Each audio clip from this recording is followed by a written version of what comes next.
İtfaiye yardımcısıyım. Gerçi tek itfaiye yardımcınız var. Tarıma da ben bakıyorum.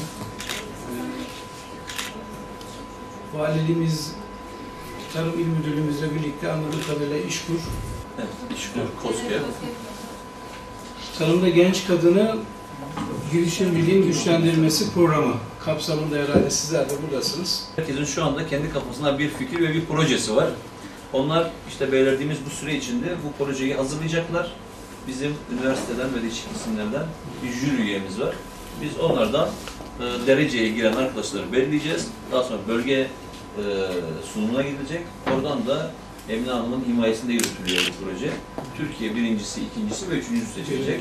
Peki tamamı alacak mı, faydalanacak mı? Hayır. Buradan biz 10 projeyi belirleyeceğiz. Van'a göndereceğiz. Biz kendi ilimizde birinci, ikinci ve üçüncüyü belirleyeceğiz ama 10 proje yarışacak Ankara'da. 17 ilde 10 proje yarışacak. Peki, Biz 75 proje arasından 10 proje belirleyeceğiz. Anladım. Evet, başarılar diliyoruz herkese. Bizim il genelinde 5-3-2 diye gidiyor değil mi ödüller? Evet, 3-2-1 3-2-1 diye gidiyor.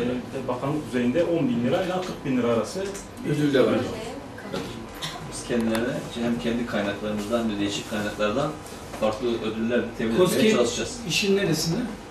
KOSGEB'de biz işte girişimcilik eğitimini verebilmemiz için İşkur ve KOSGEB ortaklaşa yapmamız lazım. İşkur'un buradaki rolü şu, zaten finanse eden, yani kursiyer ücretlerini ve eğitici ücretlerini finanse eden İşkur. Bunlar... Ve biz son 3 yılda sadece genç çiftçilerimize, bayan çiftçilerimize tamamı hibe olmak üzere 7.200.000 lira gibi bir hibe vermiş bulunmaktayız. Kadın çiftçilerimize yaptığımız tüm eğitimlerde ve desteklerimizde pozitif bir ayrımcılık uyguluyoruz. Hem bakanlığımızın hem valiliğimizin politikası gereği. Bundan sonra da bu çalışmalarımız devam edecek. Biz bu toplantıdan gerçekten ve bu projelerden çok umutluyuz. Emine Hanım da bizim ablamız, hemşerimiz. İsteriz ki kendisi de gurur duyacağı bir şekilde sahneye bir birinci çıkarmak. Arkadaşlardan aldığım bilgi, Şengül Hanım bizim proje koordinatörümüz. Çok iyi fikirler ve çok iyi projeler varmış herhalde. Bunda inşallah bir birinci çıkarmayı arzuluyoruz Türkiye genelinde yani. Siz de tabii mühimmandarlık yapacaksınız, yönlendireceksiniz. Biz yaklaşık il müdürlüğü elemanları olarak, ilçe müdürlüğü elemanları olarak 4 aydır kadın girişimcilerle ilgili saha çalışmalarımız devam ediyor. Merkezde, Sağırsu'da, Akdoğmuş'ta, Çölköy'de, Bekçiler'de, kırsal alanda kadın girişimcilerimize ulaşarak onlarla yakın bir zaman içerisinde kaynaştık. Sağ olsunlar, onlar da çabuk adaptasyon sağladılar. Bizimle ilgili çok heyecanlı, çok işlem projeleri var. 10.000 lira, minimum 10.000, maksimum 40.000 lira bir destek alacaklar. Tabii il müdürümüz bu konuda gayet sarf ediyor. Bizimle ilgili birebir çalışıyor. Dedi ki arkadaşlar bakın biz ilk üçle kalmayalım. Bu ilk üçü çoğaltalım. KOSGEB müdürüyle görüşerek en azından bu 75 kadından en azından 10-15 tanesine bu projede dahil olmazsa KOSGEB projelerinden faydalandıralım. Bayağı bir sıkıntılı bir dönem yaşadık orada. Çünkü ne olduğunu bilmiyorlardı. Kadınların ilk defa proje hazırlaması, nasıl olacak, nasıl bitecek, hani kadınlar bu işi yapabilirler mi diye. Bu 4 aydır şube müdürlüğü elemanlarımız ve il müdürlüğü personelimizle birlikte ikna çalışmalarımız başarıyla tamamlandı. Bu da bizim en geç girişimci bebeğimiz. İlçelerden de var, evet. Yani zaten homojen bir dağılım var. Bütün hemen her yerden katılım var. Burada da kadın girişimcilerimize bakanlığımız öğlen yemek programlarından bir görüntü. Müdürümüzün az önce dediği en genç girişimci bebeğimiz de Merkezi değil mi? Evet, az önce yaptığında. Şu şekilde proje hazırlama şeyleri çıkıyor. Sayın Valim mesela geçen Kurtalan'da çok ilginç bir proje çıktı. Kavunla ilgili bir vardı, kavun pekmeziyle ilgili. Mesela çok değişik proje fikirleri çıkıyor merkezde özellikle. Bayraktepe Köyü'nden katılıyorum, 20 yaşındayım.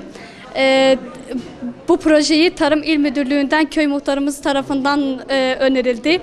Biz çok beğendik. Kendi projemizi yapacağız. Genç kadın projesinden herkese bir proje verildi. Benim de projem var.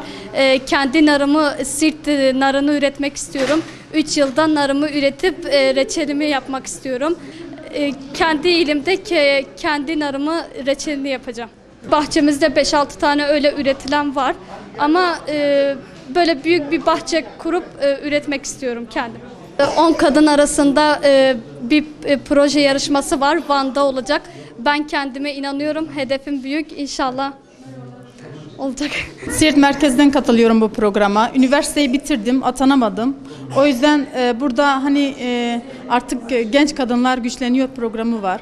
Çiftçi kadın projesiyle küçükbaş hayvan üzerinden bu eğitime katıldım.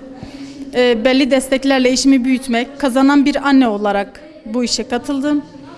İşimi bu yolda ilerletmek istiyorum, büyütmek istiyorum. 2 çocuğum var, bir kızım, bir oğlum var. 2 yıllık gıda teknikerliğini bitirdim. Ancak atanamadığımız için atama yok. Belli bir kazanç elde edebilmek için bir çiftlik sahibi olmak istiyorum. O yüzden bu eğitime katıldım. Kayınbabam, eşim, ailem bu işle ilgilendiği için bu iş kapsamında işimi büyütmek istiyorum. Tarım ve Orman Müdürlüğümüzün bize sağladığı avantajlarla bu eğitime katılıyoruz. Bu konuda da işimizi büyütmek istiyoruz.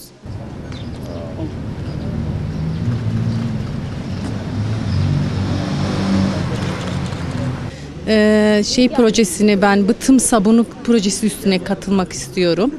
Hem kendime katkı sağlamak istiyorum hem çevreme. Arkadaşlarla birlikte katılmayı düşünüyorum. Bir de menengiç kahvesini istiyorum. Proje inşallah onaylanır ve ben çok istiyorum bunu. Hem kendim için hem çevrem için. Çocuklarla bu zorluklara geldik, katıldık. İnşallah boşa gitmez. O şampuanlarda çok genelde katkı maddesi çok yüksek. Ben bunu kullanmak istemiyorum.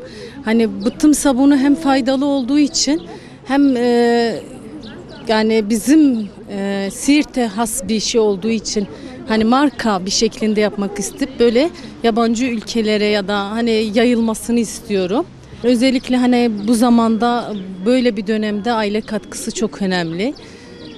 Kadın projesi hoşuma gitti, katılmak istedim zaten. Tarım ve Orman Bakanlığımız tarafından 4 yıldır uygulanan bir proje.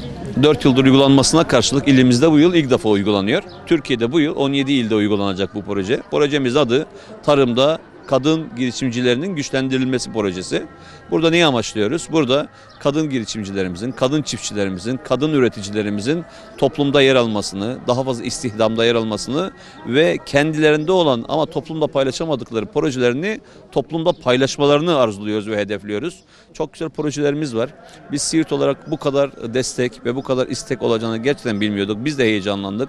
Bu kadar kadın girişimcimizin bu konuya ilgi göstermesi bizi de heyecanlandırmıştır ve ilerisi için umutlandırmıştır. Kadın çiftçilerimizde çok güzel fikirler ve çok güzel projeler var. Siirt genelinde şu anda 75 kadın çiftçimiz KOSGEB ve İşkur işbirliğiyle önce bir girişimcilik kursu, sonra proje hazırlama eğitimi ve ardından hazırlanacak projelerin değerlendirilmesi aşamasına geçeceğiz. İlimizden belirlenecek projeler ülke genelinde, ülkede diğer 17 ille birlikte yarışacak ve bunlar proje pazarında tanıtılacaklar.